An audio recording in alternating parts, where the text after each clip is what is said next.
Todos recordamos a Steve Jobs por el iPhone, el iPad y por el diseño impecable que transformó la tecnología. Sin embargo, su creación más valiosa no fue un dispositivo, sino un mapa existencial, uno que nos regaló con su famoso discurso en la Universidad de Stanford en el año 2005. Ese día, el genio de Apple no habló de estrategias corporativas o de rentabilidad, sino de 3 lecciones personales que cimentaron su vida y su éxito, y que son la clave para desobedecer cualquier guión. Conectar los puntos, amor y pérdida, y la muerte. Estas son las verdaderas claves para entender cómo el caos y la curiosidad pueden crear un verdadero legado. Pero antes de continuar, quiero agradecer profundamente a la doctora Suaje, quien me dio la idea para hablar de este tema. Le agradezco muchísimo por el apoyo al canal. Ahora, sin más, comencemos con conectar los puntos. Cuando Steve habla de este tema en su discurso, trata de la paradoja que cimentó su visión. La historia comienza antes de que siquiera Steve naciera. Su madre biológica, una joven que solo aceptaría darlo en adopción a las personas que eran graduados de la universidad y pudieran darle ese mismo apoyo a su hijo. La primera pareja candidata cumplía con todas las condiciones, pero estas desistieron en último minuto porque querían una niña. Fue entonces cuando la lista se movió a Paul y Clara Jobs, una pareja que sí lo amaría incondicionalmente, pero sin la condición primordial: los títulos universitarios. La madre biológica en un inicio se negó a firmar los papeles. Sin embargo, después de la insistencia de la familia Jobs, la madre aceptó solo porque estos le prometieron que pase lo que pase, Steve sí iría a la universidad y que ellos desde ese primer momento ahorrarían para su preparación académica y que fuera una universidad prestigiosa. Aquí reside el compromiso fundacional de Steve. Sus padres adoptivos se sacrificaron por un destino académico que el futuro genio de Apple rechazaría. Dejó la universidad a los solo 6 meses de haber comenzado, y esta decisión estuvo marcada por una profunda integridad personal. La matrícula de la Rice College era carísima, consumiendo los ahorros de toda la vida de sus padres, y Steve sintió que estaba desperdiciando su dinero en un sistema rígido que lo obligaba a cursar materias irrelevantes para él. Visto de esta manera, este acto de marcharse fue una declaración de principio. La búsqueda del conocimiento por su valor intrínseco debía primar sobre la obtención de un título formal. Y es que muchas personas creen que lo contrario al éxito es el fracaso. Sin embargo, es un error garrafal. El fracaso es parte indispensable del éxito, una etapa de aprendizaje y retroalimentación. Lo verdaderamente contrario al éxito es el estancamiento, la conformidad y la mediocridad. Por eso, el acto de haber dejado la universidad no fue un fracaso, sino, paradójicamente, una reafirmación de su deseo de aprender de una manera más auténtica y autodirigida. No malinterpreten su salida de la universidad.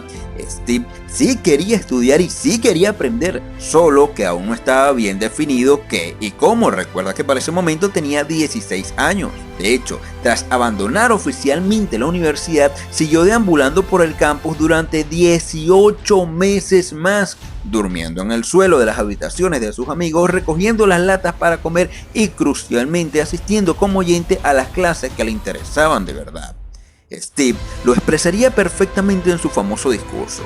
Era imposible conectar los puntos mirando hacia adelante, pero resultó ser muy claro mirando hacia atrás. Su decisión, vista como un fracaso en el momento, fue una realidad de la semilla de su genialidad. La lección de Steve nos revela una verdadera filosofía directa y poderosa. El conocimiento que se persigue por pasión es siempre más fructífero que el que se adquiere por obligación. Entre uno de esos cursos estaba el de caligrafía.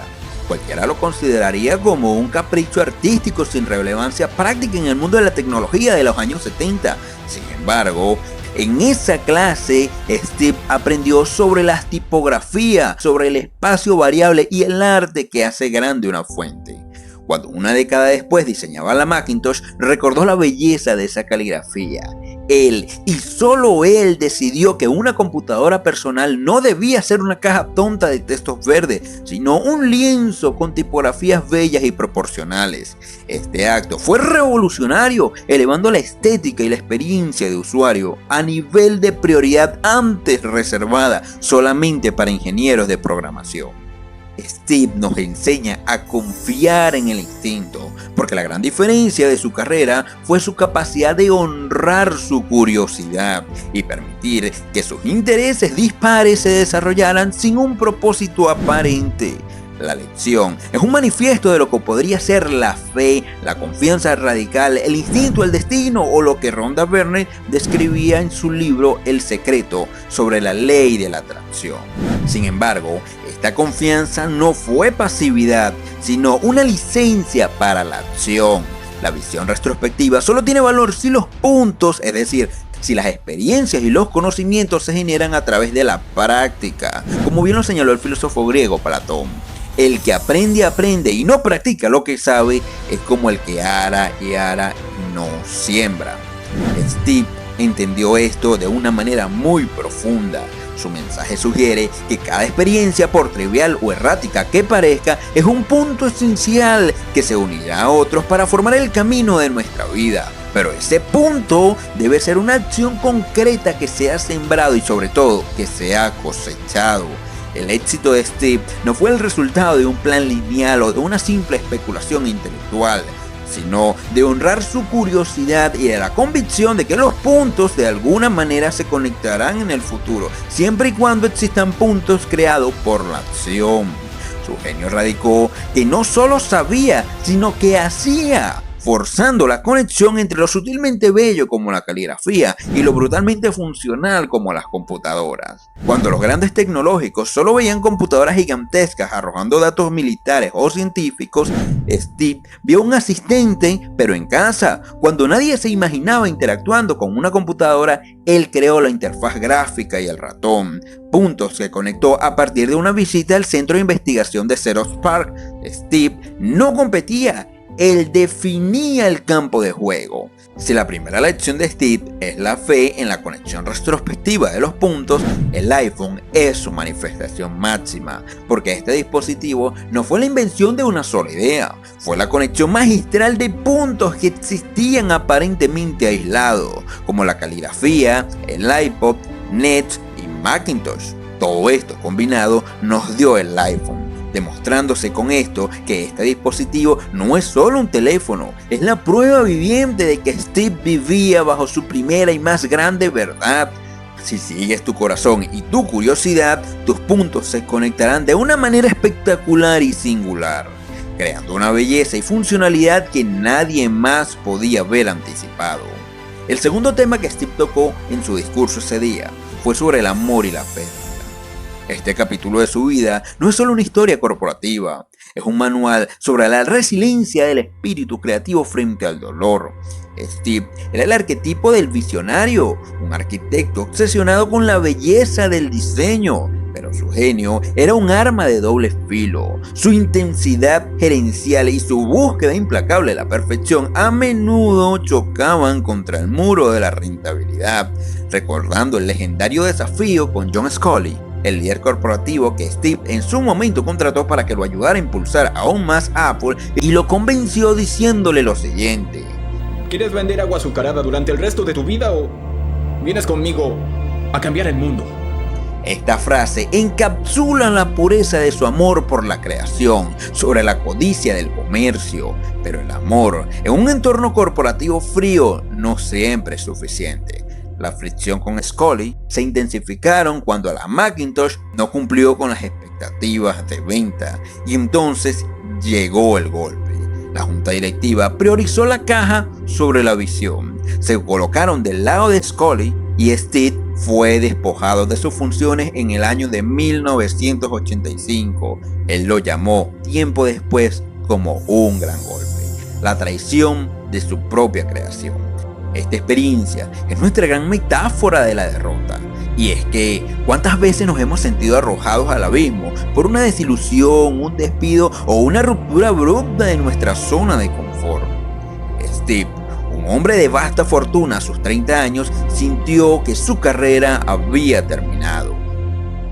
Este es el punto donde la historia se vuelve universal, porque a cualquiera también le puede suceder. Pero es aquí donde el amor se revela como el único ancla inamovible. Steve se enfrentó a la derrota con la certeza de una verdad inmutable. Pueden robarte la idea, pero jamás podrán arrebatarte el talento. Su motor, su combustible interno no era el dinero ni la lealtad corporativa rota, sino el amor inextinguible por aprender y sobre todo por crear. Fue una pasión visceral la que lo salvó del derrumbe y pavimentó su regreso. La pérdida, la expulsión, fue el impulso violento que lo redirigió hacia nuevos horizontes. Al adquirir la división de gráficos por computadora de Lucasfilm, la transformó en Pixar, reinvirtiendo su propia fortuna y convicción en un sector completamente nuevo para él. El punto de inflexión llegó con Toy Story, en el año de 1995, que no fue solo un éxito, sino una redefinición total de la animación. La película demostró que el cine podría ser enteramente creado por computadora, abriendo un nuevo capítulo en Hollywood. Bajo el liderazgo de Steve como dueño y estratega, Pixar se consolidó con una racha de éxitos sin precedentes. Bichos, una aventura en miniatura, Toy Story 2, Monster Inc., Buscando a Nemo, Los Increíbles, entre muchas otras. Cada película era un fenómeno de crítica y sobre todo de taquilla. Este éxito fue tan abrumador que irónicamente Disney se vio obligada a negociar y eventualmente comprar Pixar. La participación de Steve en Pixar lo convirtió en el mayor accionista individual de Disney, dándole una influencia tremenda en una de las mayores corporaciones de entretenimiento del mundo. Pero un año antes de comenzar con Pixar, Steve creó NET como un laboratorio de ideas avanzadas para construir las computadoras más perfectas y sofisticadas para el mercado educativo y de alto rendimiento. Aunque el hardware falló en el mercado masivo debido a su alto costo, el verdadero valor estaba en su software. El sistema operativo de NET era revolucionario en su enfoque orientado a objetos, haciendo más fácil la creación de programas complejos. Fue una obra maestra de la ingeniería que estaba décadas adelantadas a su tiempo. El software con el tiempo se convirtió en el esqueleto del futuro Mac OS cuando Apple lo adquirió. Sin esta compra, Apple nunca habría tenido la base tecnológica estable para lanzar productos como la iMac y finalmente el iPhone. La ironía más profunda es histórica. El científico perteneciente a la Organización Europea de la Investigación Nuclear en Suiza, Tim Berners-Lee, eligió una computadora NET para desarrollar las herramientas necesarias para la World Wide Web. Su sistema operativo y entorno de programación facilitaron la tarea. De este modo, Steve, sin siquiera saberlo, proporcionó el puesto de trabajo y el software que literalmente sentó las bases tecnológicas de lo que hoy en día conocemos como WWW, es decir, Internet. Mientras Jobs florecía fuera de Apple, su antigua compañía caía en una espiral de bancarrota. El destino, con su inigualable sentido de drama, orquestó el momento. Apple, desesperada, compró NET para 1996, no por el hardware, sino para adquirir ese software avanzado. La creación desterrada se convirtió en la salvación del creador. Al retornar a las riendas en 1999, Steve no solo salvó a Apple, sino que la transformó en la líder global, lanzando productos que eran la encarnación de su amor por la perfección. El iPhone no fue una mejora incremental, fusionó la música, la comunicación y la web en una pantalla táctil perfecta, reescribiendo la manera en que nos conectamos. El iPad no respondió a una demanda existente, él creó la categoría de las tablets, cerrando la brecha entre el móvil y las computadoras personales. La historia de Steve muestra que un revés, por doloroso que sea, puede ser el punto de inflexión más importante de tu carrera. Él no siguió tendencias, fue el visionario que creó los caminos, forzando a todo el mundo tecnológico a adaptarse a su visión. Este segundo punto del que nos habla Steve nos enseña que el mayor revés personal o profesional es a menudo la pérdida necesaria para liberarnos de las cadenas y forzar nuestro genio a volar mucho más alto. Hace poco leí una frase muy interesante en las redes sociales que me gustaría compartir con ustedes. Agradece la incomodidad que te obligó a moverte de los lugares en los que ya no pertenecías.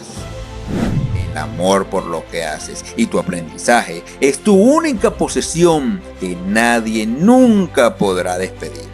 Confía en el proceso, pues si unes los puntos mirando hacia atrás, descubrirás que aquel gran golpe que te aquejaba hoy fue en realidad la fuerza inicial que te propuso hacia tu verdadero y monumental legado. Tu pérdida de hoy puede ser la fuente de inspiración para alguien más en el futuro.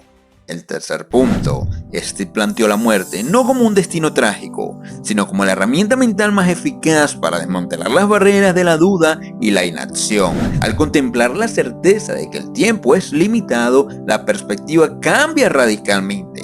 El miedo a fallar, el orgullo, las expectativas sociales e incluso la timidez de empezar algo nuevo se basan en el temor de perder algo. Steve invirtió este pensamiento.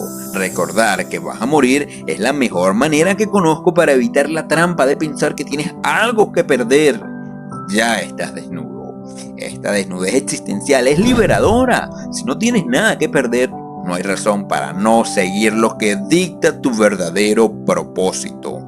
La muerte, según Steve, no es el final, sino la mejor invención de la vida. Es el agente de cambio que retira lo viejo para dar paso a lo nuevo. Es tu recordatorio diario para mantenerte hambriento de vida y de creación. Y sobre todo, para tener el coraje de ser tú hasta tu último aliento.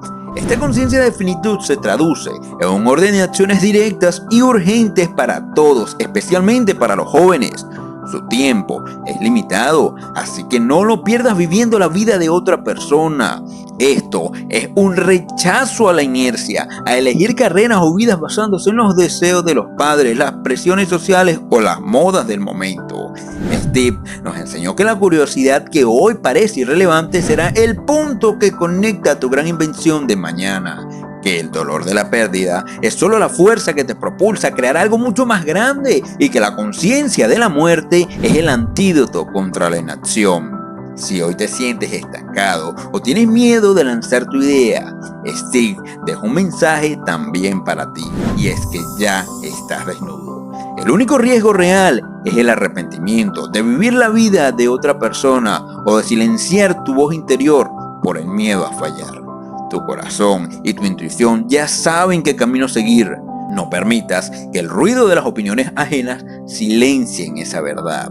El verdadero legado no es solo un plan de 5 años, sino también la colección de puntos que te atreviste a sembrar siguiendo tu instinto. Y ese instinto a menudo te llevará a un camino desconocido, pero propio. Zig Ziglar argumentaba que tú estás donde estás y tienes lo que tienes por lo que has puesto en tu mente. Si quieres cambiar donde estás y quieres cambiar lo que eres, cambia lo que tienes en tu mente. Precisamente si te gustaría profundizar en cómo identificar esta oportunidad y comenzar a unir los puntos en tu vida, te podría ser útil explorar el video que te estaré dejando por aquí y en la caja de comentarios de Alicia en el País de las Maravillas, donde se ejemplifica esta idea de seguir el instinto. Así que deja de buscar el camino y empieza a trazar los puntos. Te agradezco nuevamente por acompañarme en esta fascinante lección. No olvides suscribirte al canal y dejar tu comentario para que sigamos filosofando cada día más. Muchísimas gracias.